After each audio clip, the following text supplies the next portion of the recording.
मैं अजय सर आप सभी विद्यार्थियों के समक्ष फिर से MVVI क्वेश्चन लेकर के उपस्थित हूँ। आज हम लोग वर्ग 10वीं के सब्जेक्ट बायोलॉजी का पार्ट 5 का अध्ययन करेंगे। आज हम लोग पार्ट 5 में जो है पार्ट 1 जो है वह बायोलॉजी का है। उसका पार्ट 1 का नाम जो जैव प्रक्रम है, इसका हम लोग पार्ट 5 हम लेकर के आए हैं, जो बहुत इंपॉर्टेंट प्रश्न है जो आपके एग्जाम में पूछा जाएगा। तो जो भी बच्चे वर्ग 10वीं की तैयारी कर रहे हैं वह बच्चे जो हैं इस पार्ट 5 वीडियो जरूर देखेंगे बायोलॉजी का, ठीक है। और जो भी बच्चे मेरे चैनल पर नए हैं वो बच्चे मेरे चैनल को सब्सक्राइब करें, वीडियो को लाइक करें और बेल आइकन को जरूर दबाएं ताकि हर MVVI क्वेश्चन आपके स्क्रीन पर सबसे पहले प्राप्त हो। तो आते हैं आज का सबसे महत्वपूर्ण प्रश्न अर्थात पार्ट 5 का MVVI क्वेश्चन आपके स्क्रीन पर ये रहा। तो आज का सबसे इम्पोर्टेंट प्रश्न आपके स्क्रीन पर ये रहा, ठीक है। तो आज का सबसे इम्पोर्टेंट प्रश्न है, यूरिया रक्त में कहाँ से प्रवेश करती है। बहुत ही इम्पोर्टेंट प्रश्न है। प्रश्न फिर से सुनेंगे। प्रश्न है, यूरिया रक्त में कहाँ से प्रवेश करती है। 4 ऑप्शन दिए गए हैं। ए में फेफड़ा से, बी में यकृत से, 3 में श्वास नलिका से और डी में वृक्क से, ठीक है। तो इसका आंसर जो होगा, इसका आंसर बी नंबर ऑप्शन होगा, यकृत से, ठीक है। तो बढ़ते हैं अगले प्रश्न की ओर अर्थात 2 नंबर प्रश्न की ओर। तो आज का दूसरा नंबर प्रश्न यह है। तो आज का दूसरा नंबर प्रश्न है कि वृक्क किस जैव प्रक्रम का हिस्सा है। बहुत ही इंपॉर्टेंट प्रश्न है। प्रश्न क्या है फिर से सुनेंगे। प्रश्न है, वृक्क किस जैव प्रक्रम का हिस्सा है। ए में ऑप्शन है उत्सर्जन, बी में है श्वसन, सी में है पोषण और डी में है परिवहन, ठीक है। तो इसका जो आंसर होगा ए नंबर ऑप्शन होगा अर्थात उत्सर्जन, ठीक है। तो बढ़ते अगले प्रश्न की ओर अर्थात 3 नंबर प्रश्न की ओर। तो आज का तीसरा नंबर प्रश्न है कि रेजिन किस पौधे का उत्सर्जी पदार्थ है। बहुत ही इंपॉर्टेंट प्रश्न है। प्रश्न है, रेजिन किस पौधे का उत्सर्जी पदार्थ है। ए नंबर ऑप्शन में है बबूल, बी में है कनेर, सी में है पीपल और डी में है चीड़, ठीक है। तो इसका जो आंसर होगा वह डी नंबर ऑप्शन होगा अर्थात चीड़, ठीक है। तो बढ़ते अगले प्रश्न की ओर अर्थात 4 नंबर प्रश्न की ओर। तो आज का चौथा नंबर प्रश्न जो है आपका स्क्रीन पे ये रहा। तो आज का चौथा नंबर प्रश्न है कि पादप अपशिष्ट संचित रहते हैं। आपको बताना है कि पादप का जो अपशिष्ट होता है वह कहाँ संचित रहते हैं, ठीक है। इसमें ए नंबर ऑप्शन दिया है पत्तियों में, बी में है छाल में, सी में है कोशिकीय रिक्तिकाओं में और डी में है सभी में। तो इसका आंसर जो होगा वह डी नंबर ऑप्शन होगा इनमें से सभी में, ठीक है। तो बढ़ते अगले प्रश्न की ओर अर्थात 5 नंबर प्रश्न की ओर। तो आज का 5वां नंबर प्रश्न है, पौधों में श्वसन की प्रक्रिया जंतुओं के श्वसन से निम्नांकित में किस तरह से भिन्न होती है। प्रश्न फिर से सुनेंगे। प्रश्न है, पौधों में श्वसन की प्रक्रिया जंतुओं के श्वसन से निम्नांकित में किस तरह से भिन्न होती है। तो 4 ऑप्शन दिए गए हैं। ए में है पौधों के प्रत्येक भाग में अलग अलग श्वसन होता है। बी नंबर ऑप्शन है कि पौधों में जंतुओं की तरह श्वसन गैसों का परिवहन नहीं होता है। सी में है जंतुओं में पौधों की अपेक्षा श्वसन की गति तेज होती है और डी में है इनमें से सभी। तो इसका जो आंसर होगा वह डी नंबर ऑप्शन होगा अर्थात इनमें से सभी, ठीक है। तो बढ़ते अगले प्रश्न की ओर अर्थात 6 नंबर प्रश्न की ओर। तो आज का जो 6ठा नंबर प्रश्न है श्वसन का वह चरण जिसमें ऑक्सीजन की अनुपस्थिति में ग्लूकोज का आंशिक विखंडन होता है कहलाता है। आपको बताना है क्या कहलाता है, ठीक है। प्रश्न फिर से पढ़ देते हैं। प्रश्न है, श्वसन का वह चरण जिसमें ऑक्सीजन की अनुपस्थिति में ग्लूकोज का आंशिक विखंडन होता है क्या कहलाता है। 4 ऑप्शन दिए गए हैं। तो पहला ऑप्शन है ए नंबर ऑप्शन है वायवीय श्वसन, बी में है अवायवीय श्वसन, सी में है किण्वन और डी में है कोशिकीय श्वसन, ठीक है। तो इसका जो आंसर होगा वह बी नंबर ऑप्शन होगा अर्थात अवायवीय श्वसन। ठीक है, तो बढ़ते अगले प्रश्न की ओर अर्थात 7 नंबर प्रश्न की ओर। तो आज का 7वां नंबर प्रश्न है, कोशिकीय ईंधन कहा जाता है। ठीक है, आपको बताना है कि कोशिकीय ईंधन इनमें से किसको कहा जाता है। इसमें 4 ऑप्शन दिए गए हैं। ए में है वसा को, बी में है प्रोटीन को, सी में है ग्लूकोज को और डी में है इनमें से कोई नहीं। ठीक है, तो इसका जो आंसर होगा वह होगा सी नंबर ऑप्शन अर्थात ग्लूकोज को। ठीक है, तो बढ़ते हैं अगले प्रश्न की ओर अर्थात 8 नंबर प्रश्न की ओर। तो आज का 8वां नंबर प्रश्न है, अवायवीय श्वसन की पूरी प्रक्रिया कहाँ प्रारंभ होती है। ठीक है, फिर से प्रश्न सुनेंगे। प्रश्न है, अवायवीय श्वसन की पूरी प्रक्रिया कहाँ पूरी होती है। इसमें 4 ऑप्शन दिए गए हैं। ए में है माइटोकॉन्ड्रिया में, बी में है कोशिका द्रव्य में, सी में है कोशिका झिल्ली में और डी में है केंद्रक द्रव्य में। बहुत ही इंपॉर्टेंट प्रश्न है, आपके एग्जाम में कई बार पूछा गया है।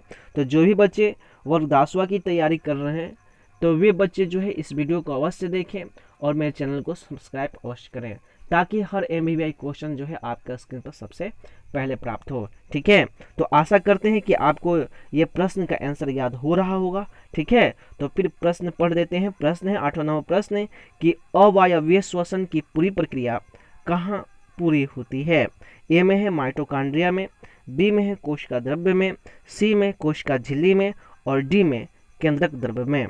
तो इसका जो आंसर होगा वह बी नंबर ऑप्शन होगा, कोशिका द्रव्य में। ठीक है, तो बढ़ते हैं अगले प्रश्न की ओर अर्थात 9 नंबर प्रश्न की ओर।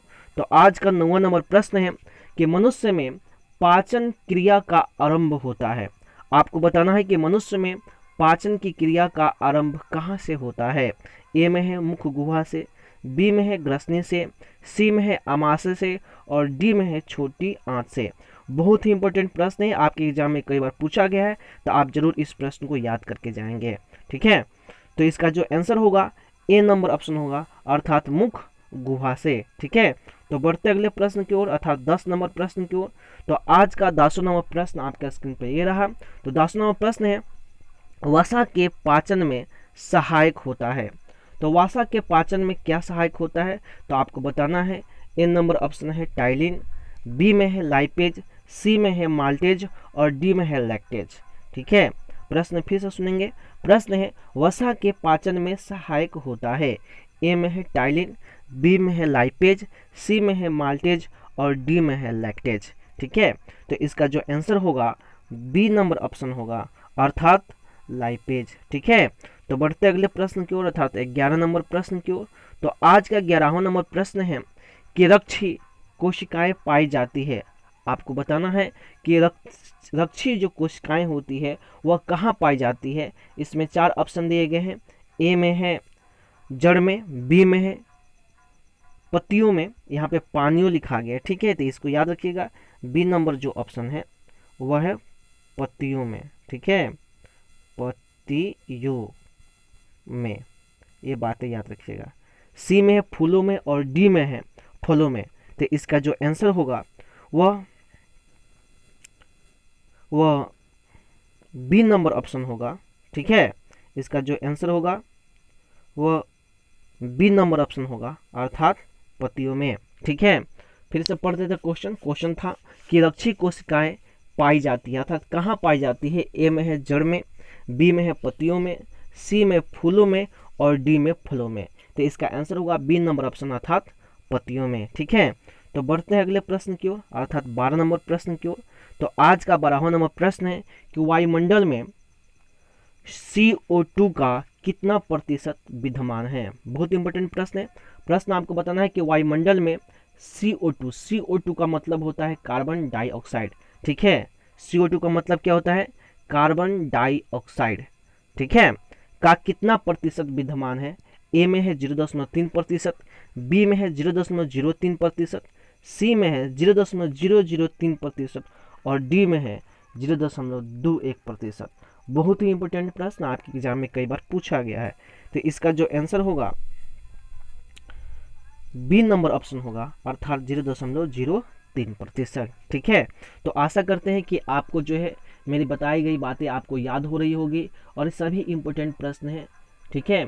और यह हम लोग बायोलॉजी का जो वस्तुनिष्ठ प्रश्न है पार्ट 1 का जैव प्रक्रम, इसका हम लोग आज पार्ट 5 का अध्ययन कर रहे हैं। इसके पहले हमने पार्ट 1, पार्ट 2, पार्ट 3 और पार्ट 4 ठीक है बना दिया है। आप जो है मेरे चैनल के प्लेलिस्ट में जा करके पार्ट 4 तक इम्पोर्टेंट वस्तुनिष्ठ प्रश्न बायोलॉजी का देख सकते हैं, जो आपके एग्जाम में कई बार पूछा गया है। ठीक है, तो फिलहाल हम लोग आज पार्ट 5 पढ़ रहे हैं, पार्ट 1 का जैव प्रक्रम का, सब्जेक्ट बायोलॉजी का। ठीक है, तो बढ़ते हैं 13वें प्रश्न की ओर। तो आज का 13वां नंबर प्रश्न है, इनमें कौन प्रकाश संश्लेषी अंगक है? आपको बताना है कि इनमें कौन प्रकाश संश्लेषी अंगक है। ए में पत्ती, बी में हरित लवक, सी में ग्राना और डी में है स्ट्रोमा। बहुत ही इंपॉर्टेंट प्रश्न है। आपको बताना है कि इनमें से कौन प्रकाश संश्लेषी अंगक है। ए में है पत्ती, बी में है हरित लवक, सी में है ग्राना और डी में है स्ट्रोमा।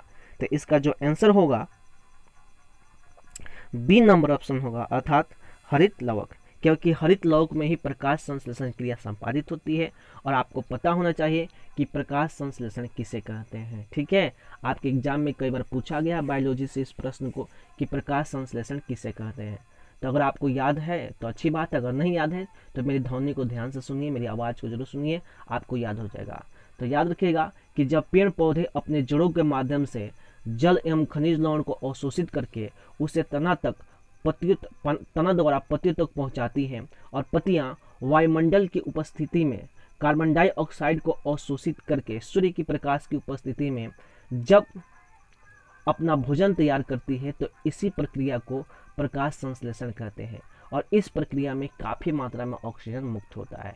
फिर से सुनेंगे, जब पेड़ पौधे अपने जड़ों के माध्यम से जल एवं खनिज लवण को अवशोषित करके उसे तना द्वारा पत्तियों तक पहुंचाते हैं, पत्तियां सूर्य की प्रकाश की उपस्थिति में वायुमंडल से कार्बन डाइऑक्साइड को अवशोषित करके क्लोरोफिल की सहायता से जब अपनी भोजन तैयार करते हैं, तो इसी प्रक्रिया को ही प्रकाश संश्लेषण कहते हैं।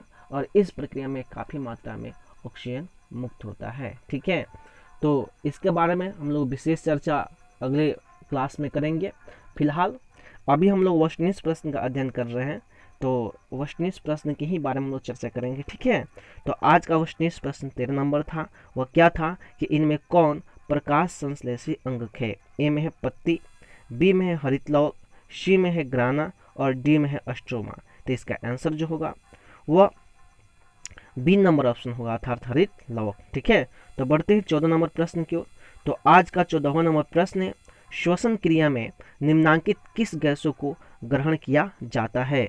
ए में है CO2, बी में है O2, सी में है N2 और डी में है SO2। तो इसका जो आंसर होगा वह बी नंबर ऑप्शन होगा, अर्थात O2।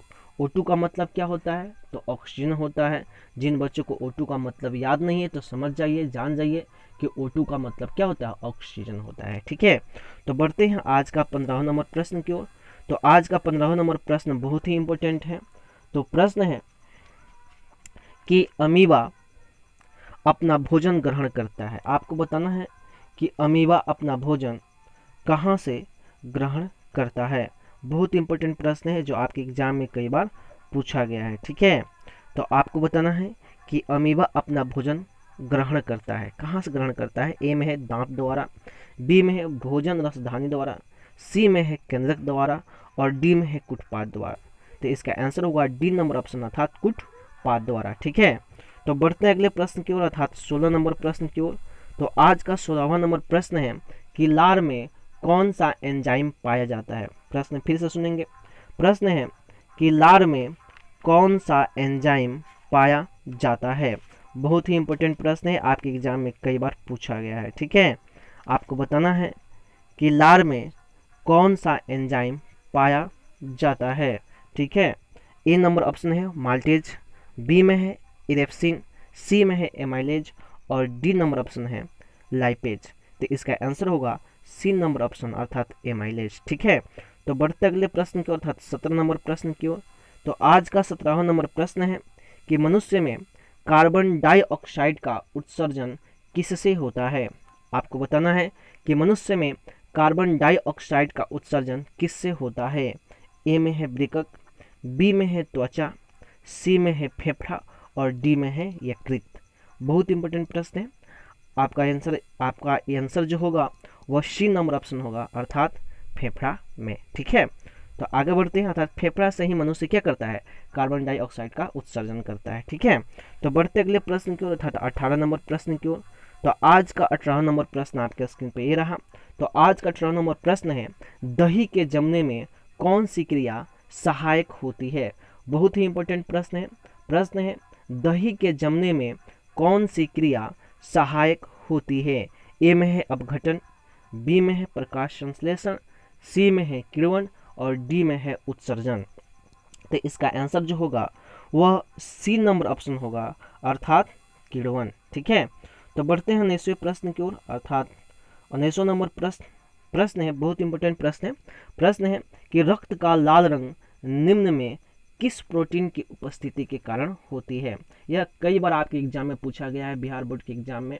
तो जो भी बच्चे 10वीं क्लास के एग्जाम की तैयारी कर रहे हैं उनके लिए यह वीडियो बहुत ही लाभकारी है और बहुत ही इम्पोर्टेंट महत्वपूर्ण प्रश्नों को जो है आपको दिखाया जा रहा है इस चैनल का माध्यम से। तो आप जो भी बच्चे 10वीं क्लास की तैयारी कर रहे हैं या +2 इंटर 10+2 की तैयारी कर रहे हैं, उन सभी बच्चों के लिए मैं हर सब्जेक्ट का VVI क्वेश्चन आपको इस चैनल का माध्यम से देने की कोशिश कर रहा हूं, ताकि आप जो है अपने एग्जाम में अच्छा से अच्छा नंबर उठा सकें।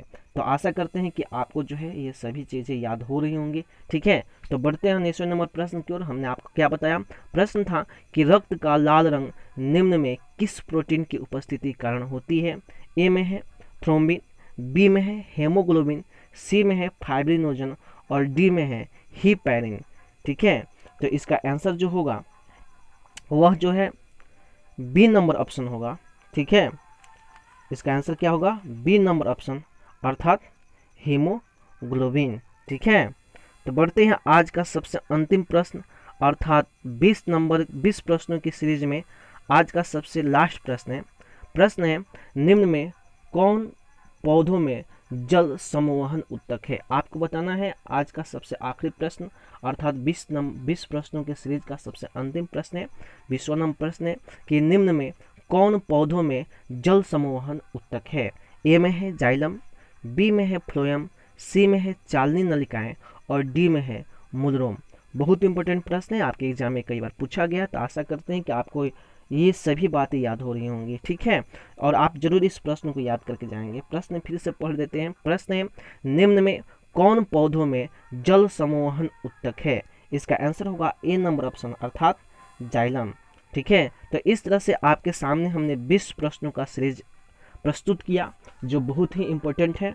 तो अगर आप सभी बच्चों को इस प्रश्न का सीरीज अच्छा लगा होगा तो आप जो है मेरे चैनल को सब्सक्राइब करें, वीडियो को लाइक करें और बेल आइकन को जरूर दबाएं। साथ ही साथ इस वीडियो को शेयर करें। ठीक है, ताकि जितने भी आपके मित्र हैं, जितने भी दोस्त हैं और जो भी बच्चे जो 10वीं क्लास की तैयारी कर रहे हैं उन सभी बच्चों के लिए जो है यह वीडियो लाभकारी हो। और यह चैनल जो है, इस चैनल को सब्सक्राइब कीजिए ताकि हर 10वीं क्लास की या 10+2 का MVVI क्वेश्चन आपका स्क्रीन पर सबसे पहले प्राप्त हो। ठीक है, और इस चैनल में सिर्फ MVVI क्वेश्चन का अध्ययन कराया जाता है जो बहुत ही लाभकारी होता है आपके एग्जाम के लिए। और शॉर्ट क्वेश्चन और लॉन्ग क्वेश्चन का भी सीरीज आपके एग्जाम में जो आते हैं वह हर तरह से आपको प्रोवाइड कराया जाएगा। ठीक है, जो बहुत ही आपके एग्जाम में बहुत ही लाभकारी होगा। तो आशा करते हैं कि आपको जो है मेरी बातें समझ में आ गई होगी और मेरी बताई गई प्रश्नों का आंसर आपको याद हो रहा होगा। ठीक है, तो इसी के साथ सभी बच्चों को, सभी विद्यार्थियों को और सभी मित्रों को बेस्ट ऑफ लक। जय हिंद, जय भारत।